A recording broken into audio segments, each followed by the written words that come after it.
சுப்பிரமணியம் சிவா அவர்களை மேடைக்கு பேச வைக்கிறேன்.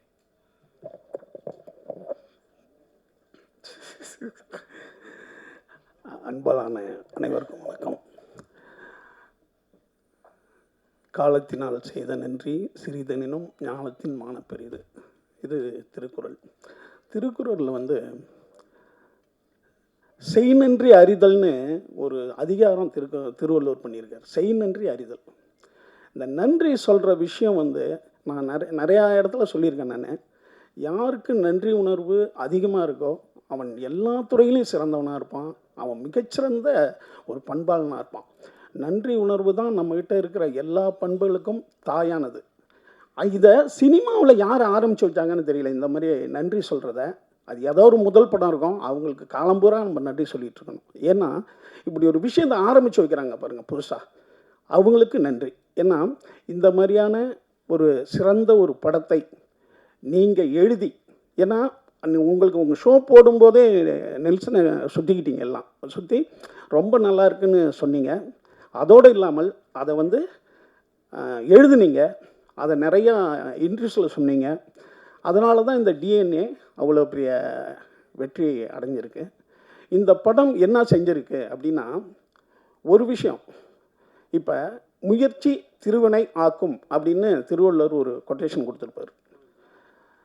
நான் வீழ்வேன் என்று நினைத்தாயோ அப்படின்னு பாரதியார் சொல்லியிருப்பார். தீதும் நன்றும் பிறர் தரவாரா அப்படின்ட்டு கணியன் பூங்குன்றன் சொல்லியிருப்பார். இப்படி ஒவ்வொரு விஷயங்கள் ஒரு கொட்டேஷனை தந்திருப்போம். இதில் பாருங்கள், பாக்யராஜ் சார் அவருடைய முந்தான முடிச்சல முருங்கைக்கான்னு ஒரு ஐட்டத்தை இறக்கிட்டு போயிட்டார்.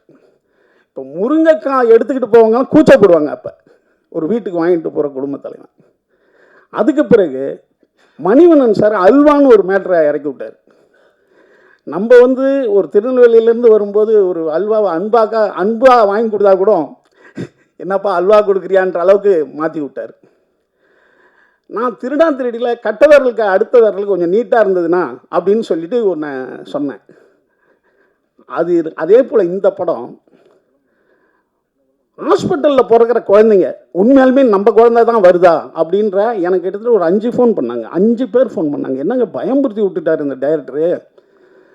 இப்போ நம்ம ஹாஸ்பிட்டலில் பிறந்து நம்ம கைக்கு வர்ற குழந்தை நம்ம குழந்தைன்னா ஒரு 11 வயசு 12 வயசில் முகஜாடையை வச்சு தான் கண்டுபிடிக்கணுமா, இல்லைன்னா டிஎன்ஏ டெஸ்ட் எடுத்துடணுமா நம்ம அப்படின்னாரு. ஸோ ஒரு படம் சமுதாயத்தில் அந்த ஒரு ஒரு ஒரு உஷார்த்தன்மை ஏற்படுத்தணும் அப்படிங்கிறது முக்கியம் ஒரு படைப்பு.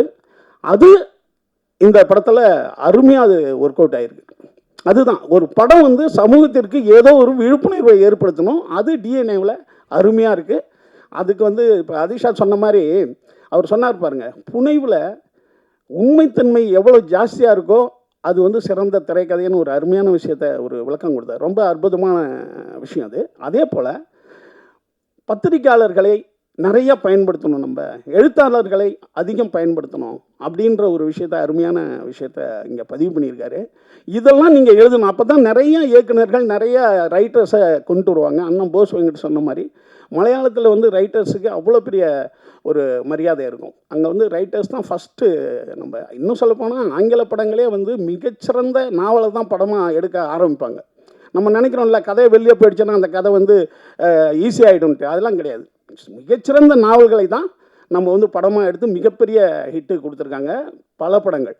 ஸோ ரைட்டர்களையும் அதே போல் எழுத்தாளர்களையும் நிறையா பயன்படுத்தணுங்கிறது இந்த நன்றி அறிவித்தல் கூட்டத்தில் ஒரு முக்கியமான ஒரு விஷயம்.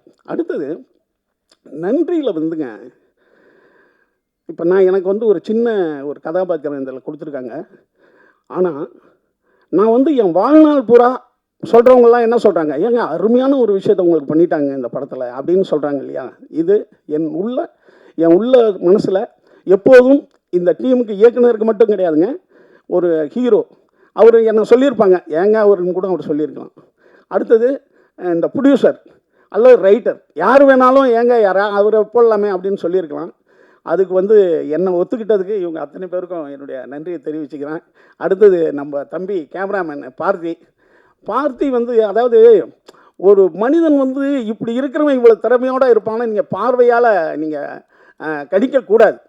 நம்ம சொல்லுவோம்ல, டேய் கண்ணை பார்த்து பேசுகிறோம் உண்மையை பேசுவான்டா அப்படின்றது. கண்ணை பார்த்து உண்மையை பேசுகிறவங்களாம் உண்மையை பேசுவானா? அது ஏதோ பொது புத்தியில் இருக்குது. அதாவது முழு பனியன் போட்டவன் நல்லவன்டா அப்படின்றதும், வெள்ளையாக இருக்கிறவன் சிறப்பாக இருப்பான்றதும், இதெல்லாம் வந்து பொது புத்தியில் இருக்கிறது தானே ஒழிய ஆளை பார்த்து எடை போடக்கூடாதுன்றதுக்கு தம்பி பார்த்திபனை வச்சு முடிவு பண்ணுறேன். அடுத்தது எடிட்டர் தம்பி, அவர் வந்து நேஷனல் அவார்டு வாங்கணுன்றதே எங்களுக்கு தெரியல.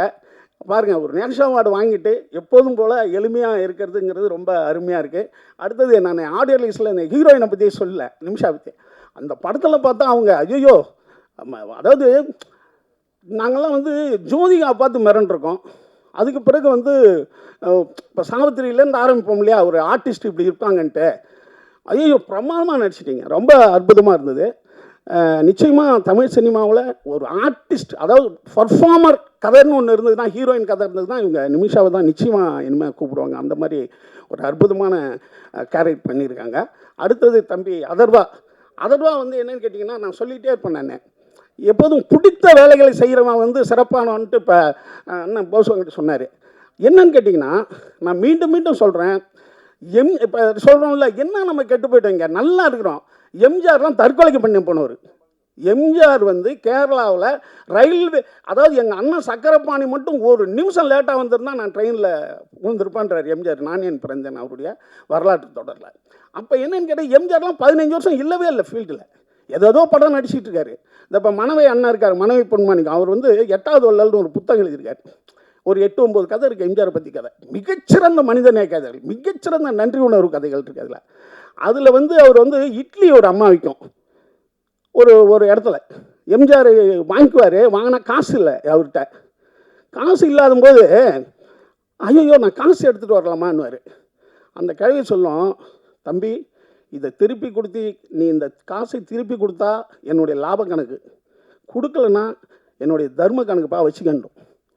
எம்ஜிஆர் அதுக்கு பிறகு பெரிய ஸ்டார் ஆகி முதலமைச்சர் ஆகிடுவார். திரும்பி யானை கவுனியில் அவர் முதலமைச்சராகி வரும்போது காரில் சொல்லிட்டு வருவார், இங்கே ஒரு பார்க் இருந்ததுயா, நான் இப்போ வாக்கிங் போகும்போது ஒரு கிழவிக்கிட்ட ஒரு 10 இட்லி வாங்கிட்டேன், ஆனால் என்னால் காசே தர முடியல. இப்போ அந்த அம்மாலாம் எங்கே இருக்கான்னு தெரியல, ஆனால் அந்த அம்மா சொன்ன வார்த்தை என் ஞாபகம் இருக்குது, பணத்தை திருப்பி கொடுத்தால் லாபம் கணக்கு, திருப்பி கொடுக்கலனா என் தர்ம கணக்குன்னு சொன்னாங்கய்யா.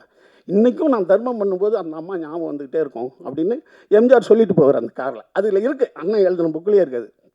இப்போ அடுத்த நாள் போய் அந்த கிழவியை பிடிச்சிடுவானோ, அது அப்போ 40 வயசு, இப்போ 80 வயசில் இருக்கும். எம்ஜிஆர் அவங்கள்ட்ட அறிமுகப்படுத்துவார், இதாம்மா நீ சொன்ன வார்த்தைன்ட்டு. அதுக்கு புரியவே புரியாது. இல்லைப்பா நான் நல்லா இருக்கணும்போது அவருக்கு அந்த அம்மாவுக்கு ஒரு வீடு கொடுத்து அந்த அம்மா இருக்கிற வரைக்கும் அவருடைய சொந்த பணம் 1000 ரூபா அனுப்பிச்சிட்டே இருப்பார் எம்ஜிஆர். இப்படி ஒரு ஒரு நன்றியை, ஒரு உதவி செஞ்சிட்டோம்னா நம்ம வாழ்நாள் பூரா உள்ளே நின்றுட்டு இருக்குங்களா, அந்த மாதிரி உதவியை நம்ம செஞ்சுக்கிட்டே இருக்கணும். இந்த படத்தில் தம்பி கோ ரைட்டர் சொன்ன மாதிரி யாரோ ஒருத்தவங்க உதவி பண்ணிக்கிட்டே இருக்காங்க. அந்த உதவி செயின் தான் நம்ம வாழ்க்கையை மேன்மைப்படுத்தும், உண்டாக்கும். கடைசியாக ஒன்று சொல்லிட்டு முடிச்சிடுறேன். ராமாயணத்தில் ராமனுக்கு நிறையா பேர் உதவி பண்ணிக்கிட்டே இருப்பாங்க. ராமனுக்கு படுற கஷ்டம் இருக்க, அவன் ரொம்ப நல்லவன், அவன் காட்டுக்கு போயிடுவான், காட்டுக்கு நம்மனா பொண்டாட்டி தூக்கிட்டு போயிடுவான், அதுக்கு பிறகு அவன் போராட்டம். இப்போ நிறையா பேர் உதவி பண்ணி சீதையை மீட்டு வந்துடுவார். இப்போ பட்டாபிஷேகம் நடக்கும். பட்டாபிஷேகம் நடக்கும்போது உதவி பண்ண அத்தனை பேருக்கும் ஒரு பரிசு தருவார் ராமர், கொடுத்துக்கிட்டே வருவார். கடைசியாக ஹனுமான் வருவான். ஹனுமான் வரும்போது ஹனுமானுக்கு என்ன தர போகிறாருன்னு எல்லாம் எதிர்பார்ப்பாங்க. ஏஞ்சி கட்டி பிடிப்பான். ஏன்னா ஹனுமன் செய்த உதவிக்கு திரும்பி ஒரு பொருளை என்னால் தரவே முடியாதுன்னு கட்டி பிடிச்சி நீ ஏங்குள்ளே இருப்ப அப்படின்வார். அப்படி ஒரு உதவியினுடைய மேன்மையை நம்ம அழகாக சொல்கிற இடம் அது. ராமாயணம் உண்மையாக என்னன்னு தெரியாது, அந்த இடம் வந்து அருமையான இடமா எனக்கு பிடிக்கும்.